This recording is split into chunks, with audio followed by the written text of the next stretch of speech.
तो हम स्टार्ट करेंगे मोनोकॉट लीफ।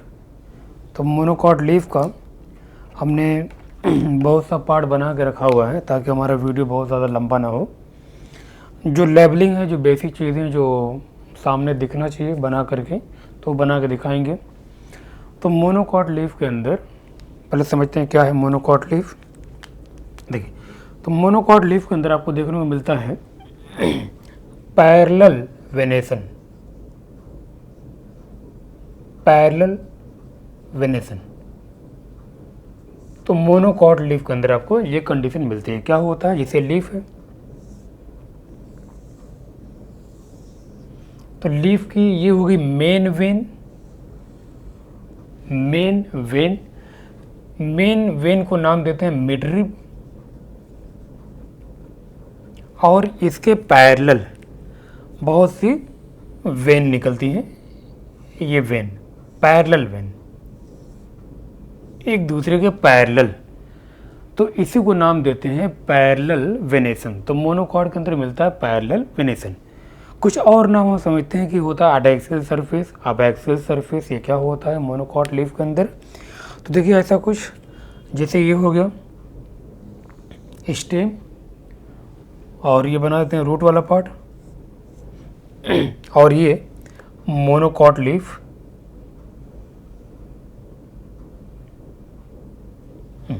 देखिए, तो leaf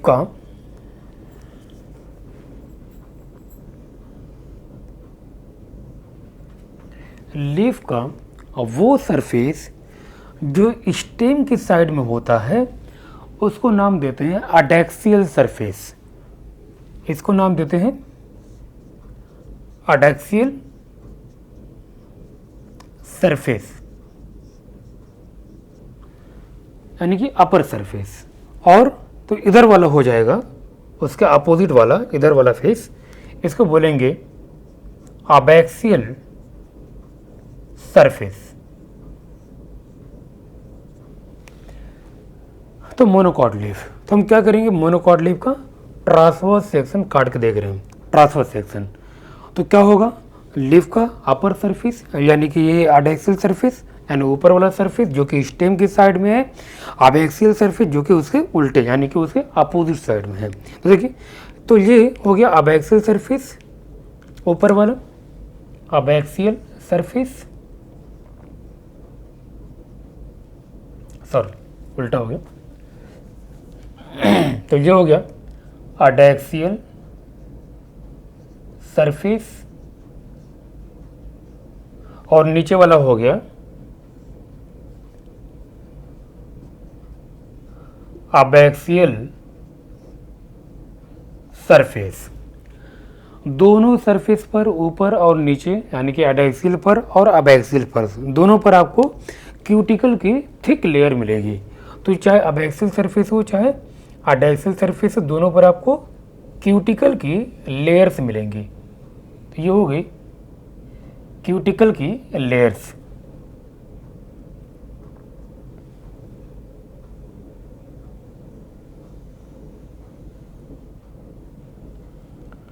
So this is cuticles layer.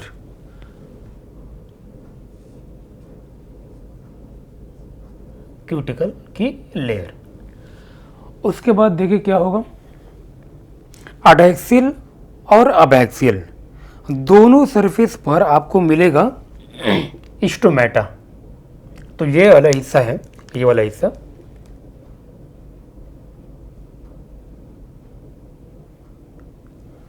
और ये वाला। So this is stomata.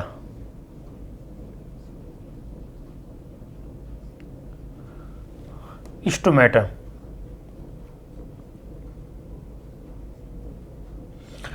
तो अपर सरफेस और लोअर सरफेस दोनों सरफेस पर स्टोमेटा का जो डिस्ट्रीब्यूशन होगा वो नियरली इक्वल होगा। उसके बाद देखिए क्या होगा, अपर और लोअर एपिडर्मिस के बीच में ये हो गई मेसोफिल सेल्स। ये मेसोफिल सेल,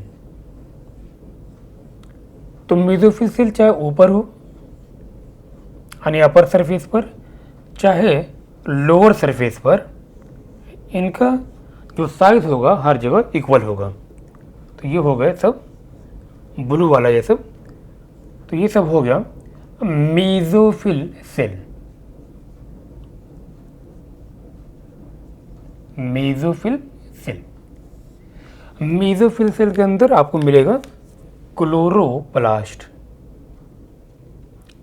तो जितने भी यहाँ ब्लू वाली सेल्स हैं सबके अंदर मिलेगा आपको, ये सभी की सभी है मेसोफिल सेल, और ये सब के अंदर मिलेगा क्लोरोप्लास्ट। तो सबके अंदर होगा, कुछ में नहीं बना रहे, आप समझ जाना सबके अंदर है। तो ये हो गया क्लोरोप्लास्ट मेसोफिल सेल के अंदर।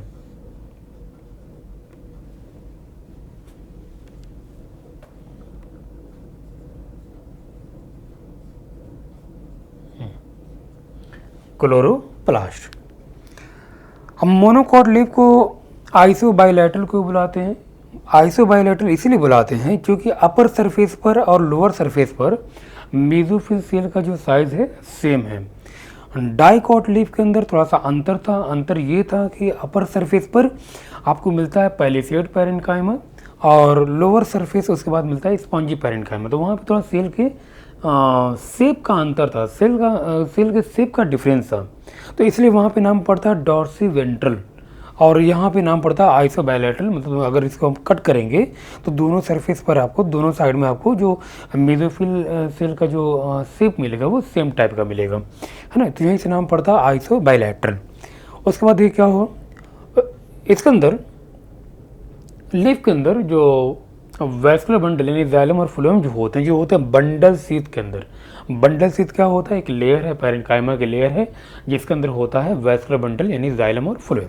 देखिए क्या होगा, ये हमने जो ये सर्कल किया हुआ ये वाला हिस्सा, तो ये वाला हिस्सा है बंडल शीथ सेल।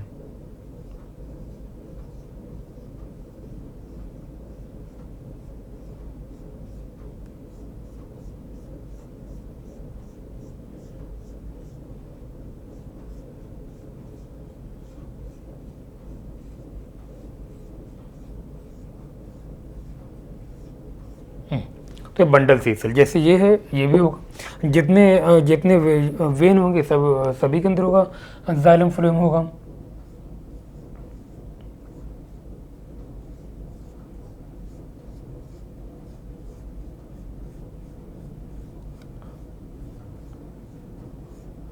तो वेन जितनी थिक होगी वैस्कुलर बंडल उतना ही बड़ा होगा।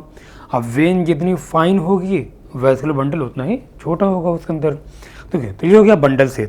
तो बंडल शीथ ये बना होता है पैरेन्काइमा का।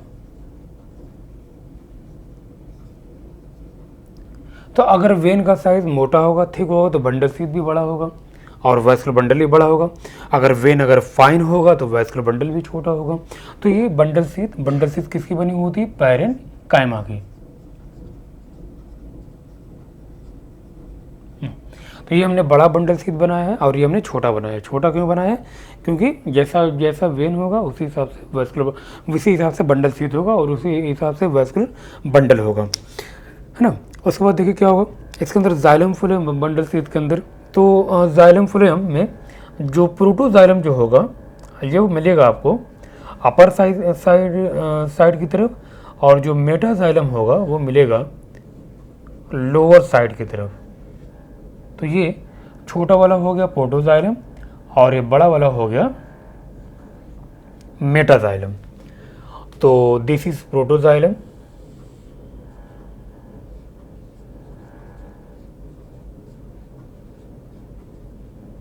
और ये वाला हिस्सा हो गया मेटाजाइलम। उसके बाद नीचे में फ्लोएम वाला पार्ट हो जाएगा, फ्लोएम।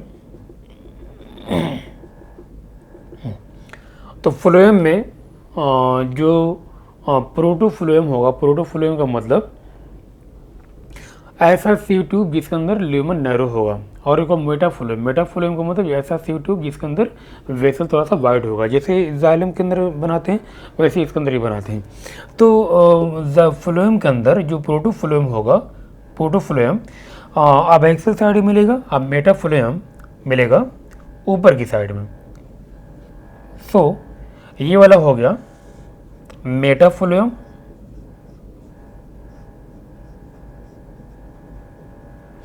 और ये नीचे वाला हो गया प्रोटोफ्लोएम। तो ये नीचे वाला पूरा पार्ट ये फ्लोएम हो गया, और ऊपर वाला ये पूरा पार्ट ये ऊपर वाला पूरा पार्ट ये जाइलम हो गया। तो फ्लोएम और जाइलम के बीच में इंट्राफेसिकुलर कैम्बियम आपको नहीं मिलेगी, यानी कि लीफ के अंदर सेकेंडरी ग्रोथ नहीं होती है। तो लीफ के अंदर वैस्कुलर बंडल कैसा हो गया, तो वैस्कुलर बंडल में आप देख सकते हो कि नीचे की साइड में फ्लोएम हो गया और ऊपर की साइड में जाइलम हो गया। तो वैस्कुलर बंडल हो गया कंजुवाइंट, कंजुवाइंट के साथ साथ यहाँ पे जाइलम और फ्लोएम के बीच में कैम्बियम, वैस्कुलर कैम्बियम नहीं है, तो इसलिए वैस्कुलर बंडल लीफ के अंदर कैसा हो जाएगा, कंजुवाइंट एंड क्लोज्ड। तो लीफ के अंदर ये होता है कंजुवाइंट एंड क्लोज। यहाँ पर बना सकते हो नीचे में फ्लोएम, तो फ्लोएम के अंदर भी प्रोटोफ्लोएम नीचे की साइड में और मेटाफ्लोएम ऊपर की साइड में। इसके बाद देखिए कुछ और भी आपको मिलेगा, कुछ यहाँ पे जहाँ पे स्टोमेटा होता है, तो जहाँ पे स्टोमेटा होता है वहाँ पे थोड़ा एम्प्टी स्पेस होता है, खाली स्पेस, जहाँ पे वाटर वेपर ये सब होती है। तो इस खाली स्पेस को, एम्प्टी स्पेस को नाम देते हैं हम लोग सब स्टोमेटल कैविटी। ठीक, उसके बाद देखिए और भी आपको कुछ यहाँ पे चीज़ें मिलेंगी। बंडल सीथ, ये बंडल सीथ हो गया। बंडल सीथ के ऊपर में ये जो ब्लू, जो ग्रीन वाली जो सेल्स हैं, ये सेल्स हैं स्केलेरन कायमा की, जो बंडल सीथ से निकलती हैं। अब बंडल सीथ से निकल करके ये पहुंचती हैं एपिडर्मिस तक। जैसे ऊपर में ये काम हो रहा है, वैसे सेम काम यहाँ पे नीचे भी हो रहा है। स्केलेरन कायमा की सेल बंडल सीथ से निकल करके ये एक्सटेंड होती हैं एपिडर्मिस तक, ऊपर की साइड में भी और नीचे की साइड में भी। तो ये ग्रीन की जो सेल्स होती हैं, इसको नाम देते हैं bundle sheath extension. Bundle sheath extension ये बनी होती हैं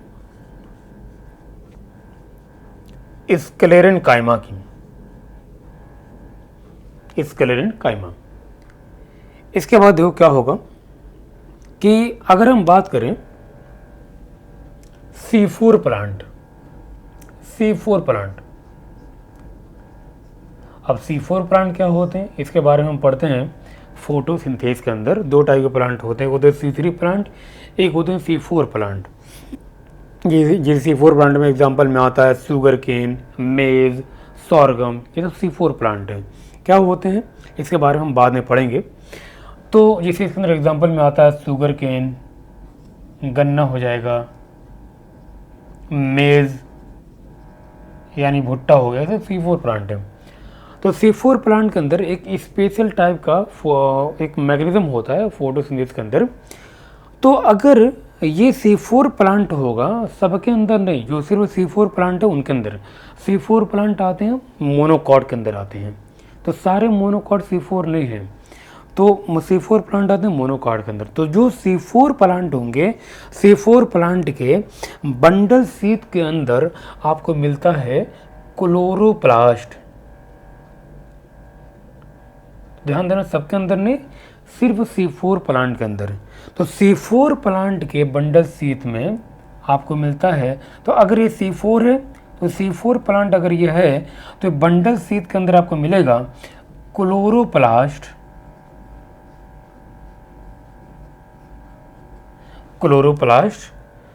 अब बंडल सीथ हमने देखा हुआ था, बंडल सीथ किसका बना था, बंडल सीथ बना हुआ था पैरेन्काइमा का। बंडल सीथ बना हुआ था पैरेन्काइमा का। तो ऐसा पैरेन्काइमा जिसके अंदर क्लोरोप्लास्ट मिलता है उसको नाम देते हैं क्लोरेन्काइमा। तो आप ध्यान देना, क्लोरेन्काइमा सिर्फ C4 प्लांट के अंदर मिलेगा, सारे मोनोकॉट के अंदर नहीं मिलेगा। और क्या देख सकते हो आप, और भी कुछ स्पेशल बात जो क्या होगा कि मोनोकॉट के अंदर ग्रासेस भी आते हैं, ग्रासेस। तो ग्रासेस में क्या होता है कि अपर एपिडर्मिस पर कुछ सेल अपने आप को मॉडिफाई करके एक स्पेशल सेल बनाती है। देखिए, तो C4 ग्रासेस के अंदर अपर एपिडर्मिस की कुछ सेल अपने आप को मॉडिफाई करके कुछ अलग टाइप की सेल्स बनाती हैं।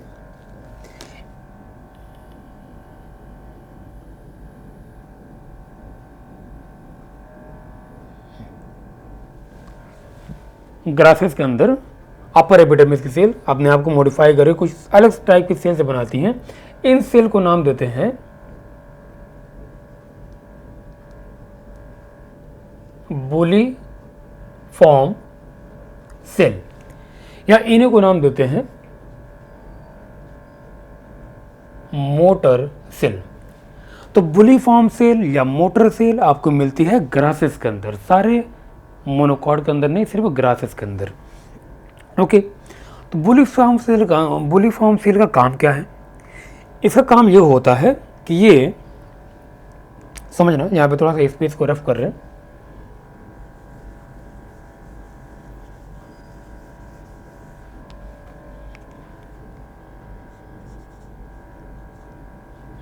देखो, बुलिफॉर्म सेल का काम क्या होता, ये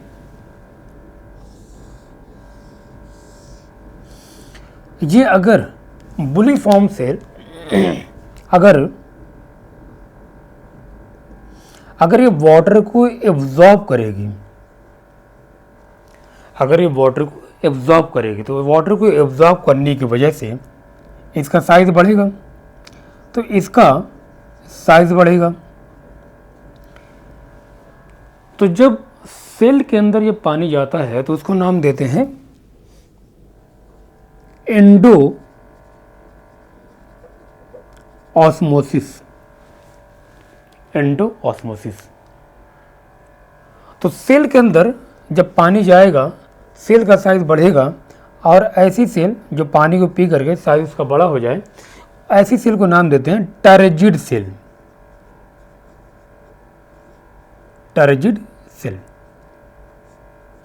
तो बुलिफॉर्म सेल जब पानी को एब्जॉर्ब करेगी तो वो टर्जिड होगी।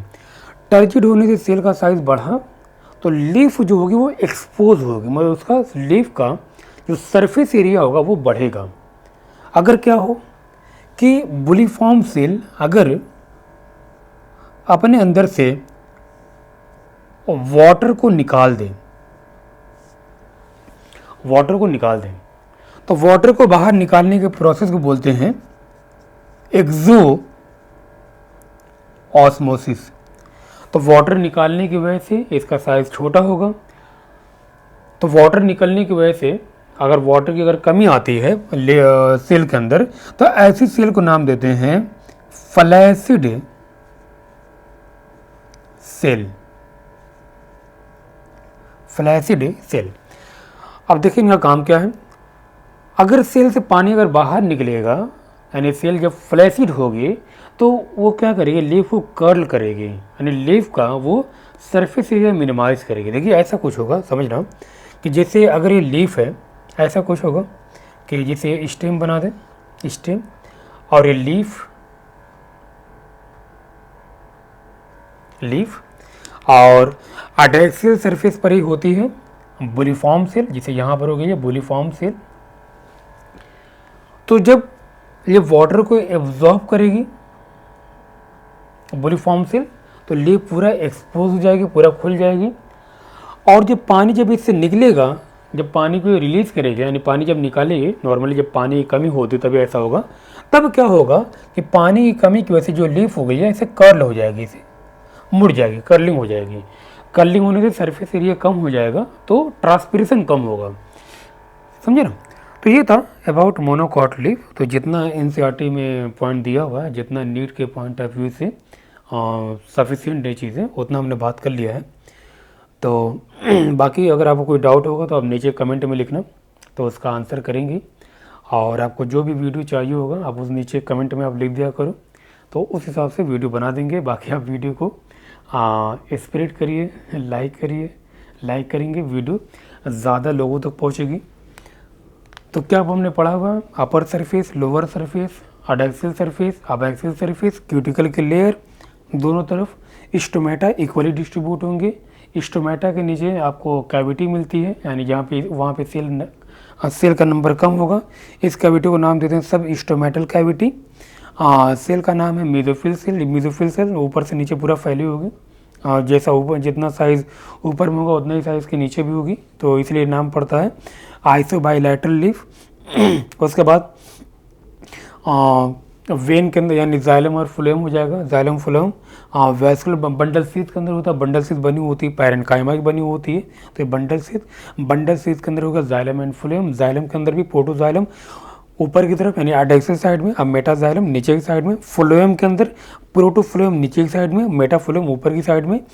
बंडल सीथ और फिर का बंडल सीथ से लग करके नीचे की साइड में यानी कि एपिडर्मिस साइड में और ऊपर वाले एपिडर्मिस की साइड में भी कुछ सेल्स यहाँ से एक्सटेंड होती हैं, इनको नाम देते हैं बंडल सीथ एक्सटेंशन। ये सेल्स बनी होती है स्क्लेरेन्काइमा की बनी होती है। उसके बाद हमने बात किया था C4 प्लांट के अंदर ऐसा होता है, C4 प्लांट में जो बंडल सीथ होती है, बंडल सीथ के अंदर क्लोरोप्लास्ट मिलता है। तो ऐसी बंडल सीथ जिसके अंदर क्लोरोप्लास्ट मिल रहा है उसको नाम देते हैं क्लोरेन्काइमा। और फिर हमने बात की ग्रास के बारे में, जो ग्रास जो होता है, ग्रास के अंदर ग्रास की जो अपर सरफेस होती है, अपर सरफेस के ऊपर आपको कुछ स्पेशल सेल्स मिलती हैं, एपिडर्मिस से मॉडिफाई होकर बनती हैं। इन सेल को नाम देते हैं बुलिफॉर्म सेल और मोटर सेल। मोटर सेल का मेन काम ये होता है जो वाटर लॉस को मिनिमाइज़ करती हैं। तो बुलिफॉर्म सेल जब पानी को जब एब्जॉर्ब करेगी तो ये लीफ को पूरा खोल देगी, एक्सपोज कर देगी। और जब पानी का जब लॉस होगा तो ये सेल बन जाएगी फ्लैसिड और ऊपर लीफ को कर्ल कर देगी। कर्ल करने से सरफेस एरिया लीफ का कम हो जाएगा और पानी का लॉस कम से कम होगा। तो बुलिफॉर्म सेल का मेन काम क्या है? बुलिफॉर्म सेल का मेन काम यह है कि वाटर को बचाना। ओके, तो बाकी आपको कोई डाउट होगा तो आप कमेंट में लिखना, तो उसका हम लोग आंसर करने का पूरा ट्राई करेंगे।